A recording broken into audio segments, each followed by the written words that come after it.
ಕೆಆರ್ಪೇಟೆ ಪಟ್ಟಣದಲ್ಲಿ ಪುರಸಭೆ ಆಡಳಿತಾಧಿಕಾರಿ ಹಾಗೂ ಪಾಂಡವಪುರ ಉಪವಿಭಾಗದ ಅಧಿಕಾರಿಯಾಗಿಯೂ ಕಾರ್ಯನಿರ್ವಹಿಸುತ್ತಿರುವ ಕೆಆರ್ ಶ್ರೀನಿವಾಸ್ ಅವರು ಮಿಂಚಿನ ಸಂಚಾರ ನಡೆಸಿ ಪಟ್ಟಣದ ವಿವಿಧ ಅವ್ಯವಸ್ಥೆಗಳ ಕುರಿತು ಸಮಗ್ರ ಅವಲೋಕನ ನಡೆಸಿದರು. ಪಟ್ಟಣದ ಪ್ರಮುಖ ರಸ್ತೆಗಳಲ್ಲಿ ಹಾಗೂ ಸಾರ್ವಜನಿಕ ಸ್ಥಳಗಳಲ್ಲಿ ತಳ್ಳುವ ಗಾಡಿಗಳು ಮತ್ತು ಗೂಡಂಗಡಿಗಳನ್ನು ಅಕ್ರಮವಾಗಿ ಸ್ಥಾಪಿಸಿ ವಾಹನಗಳ ಹಾಗೂ ಸಾರ್ವಜನಿಕರ ಸಂಚಾರಕ್ಕೆ ತೊಂದರೆ ನೀಡುತ್ತಿದ್ದವರ ವಿರುದ್ಧ ನಿರ್ದಾಕ್ಷಿಣ್ಯ ಕ್ರಮ ಕೈಗೊಳ್ಳುವಂತೆ ಅಧಿಕಾರಿಗಳಿಗೆ ಖಡಕ್ ಸೂಚನೆ ನೀಡಿದರು.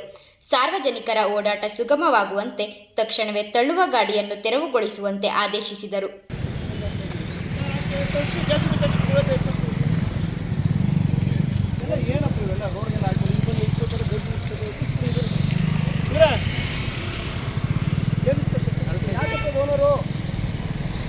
ಈ ಸಂದರ್ಭದಲ್ಲಿ ಕೆಆರ್ಪೇಟೆ ಪಟ್ಟಣದ ಡಿಸಿಸಿ ಬ್ಯಾಂಕ್ ಪಕ್ಕದಲ್ಲಿರುವ ಇಂದಿರಾ ಕ್ಯಾಂಟೀನ್ಗೆ ಭೇಟಿ ನೀಡಿದ ಆಡಳಿತಾಧಿಕಾರಿ ಶ್ರೀನಿವಾಸ್ ಅವರು ಆಹಾರ ಪದಾರ್ಥಗಳ ಗುಣಮಟ್ಟ ಕಾಪಾಡಿಕೊಳ್ಳಬೇಕು, ಶುಚಿ ಹಾಗೂ ರುಚಿಯಾದ ಆಹಾರವನ್ನು ನಿಗದಿತ ದರದಲ್ಲಿ ವಿತರಿಸಬೇಕು ಎಂದು ಸೂಚಿಸಿದರು. ಅಲ್ಲದೆ ಉಪಹಾರ ಸೇವಿಸುತ್ತಿದ್ದ ಸಾರ್ವಜನಿಕರು ಹಾಗೂ ವಿದ್ಯಾರ್ಥಿಗಳೊಂದಿಗೆ ಸಂವಾದ ನಡೆಸಿ ಅವರ ಅಭಿಪ್ರಾಯಗಳನ್ನು ಪಡೆದುಕೊಂಡರು. ಆಹಾರದ ತಯಾರಿಕೆಯಲ್ಲಿ ಗುಣಮಟ್ಟ ಕಾಪಾಡಿಕೊಳ್ಳದಿದ್ದಲ್ಲಿ ಟೆಂಡರ್ ರದ್ದುಪಡಿಸುವುದಾಗಿ ಕಠಿಣ ಎಚ್ಚರಿಕೆ ನೀಡಿದರು.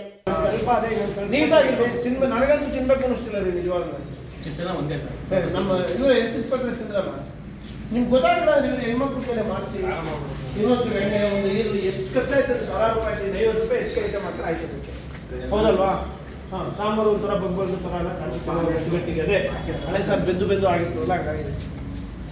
ಮಾಡಿಸ್ತೀವಿ ಎಲ್ಲ ಸರಿಯಾಗಿ. ಇವರೇ ನೀಟಾಗಿ ಇಂಪ್ರೂವ್ ಆಗ್ಬೇಕಪ್ಪ. ನಾನು ಬಿಲ್ ಮಾಡಿಸಿಲ್ಲ ಹೇಳಿದ್ದೀನಿ. ನೆಕ್ಸ್ಟ್ ಇವಾಗಿಂದ ನಾನು ಆಡಳಿತಾಧಿಕಾರಿ ಇದ್ದೀನಿ, ಪೇಪರ್ ಇಲ್ಲ ನನಗೆ ಬರಬೇಕು.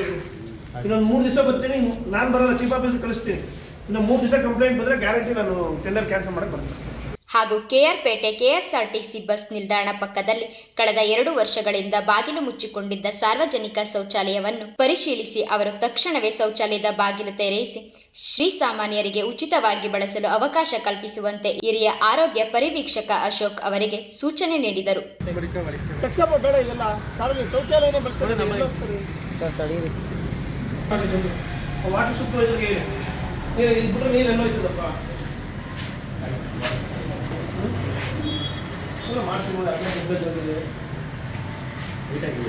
ನೀರೇ ಇಲ್ಲ, ನೀರೇ ಬಳಸ್ತಾರೆ. ಹೇಳಪ್ಪ, 10 ರೂಪಾಯಿ ಜಗ್ಗು ಗತಿ ಇರೋ ನಮಗೆ.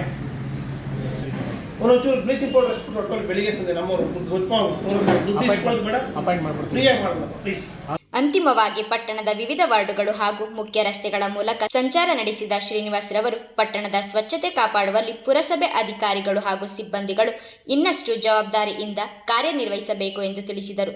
ಕೆಆರ್ಪೇಟೆ ಪಟ್ಟಣವನ್ನು ಹಸಿರುಮಯವನ್ನಾಗಿಸಿ ಸ್ವಚ್ಛ ಹಾಗೂ ಸುಂದರ ಪಟ್ಟಣವನ್ನಾಗಿ ರೂಪಿಸಲು ಎಲ್ಲ ರೀತಿಯ ಕ್ರಮಗಳನ್ನು ಕೈಗೊಳ್ಳಬೇಕೆಂದು ಸ್ಪಷ್ಟ ಸಂದೇಶ ನೀಡಿದರು.